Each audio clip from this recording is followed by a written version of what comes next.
প্রিয়জন, বলছি বই নিয়ে কিছু কথা। আসুন আমরা বই পড়ি।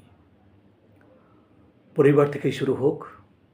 যারা পরিবারের নতুন প্রজন্ম আছেন তাদেরকে বই পড়তে প্রথমে উৎসাহিত করুন।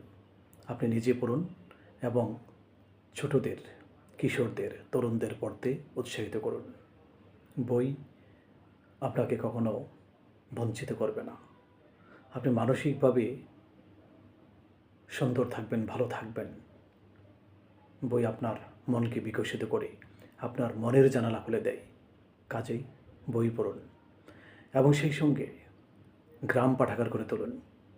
বাংলাদেশের প্রতিটি গ্রামে যদি একটি করে পাঠাগার হয়, গ্রাম পাঠাগার হয়, তাহলে আগামী 20 বছর পর বাংলাদেশের চেহারা কতটা সুন্দর হয়ে যাবে। ফুল যেরকম সৌরভ বিলিয়ে যায়, বইও একইভাবে আলোর সৌরভ ছড়াবে।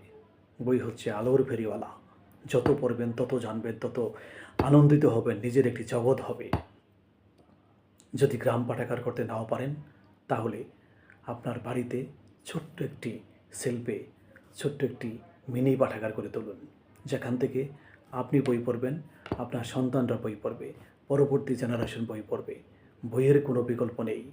আমরা যতই আলোচনা করি, যত যাই করি, পরিবেশ, নিজের চারপাশ, নিজের পরিবার, সমাজ, গ্রাম, সমগ্র দেশ সুন্দর হয়ে উঠবে যদি বইমুখী সমাজ আমরা গড়তে পারি।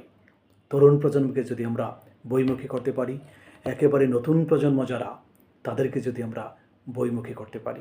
সবাইকে ধন্যবাদ, ভালোবাসা।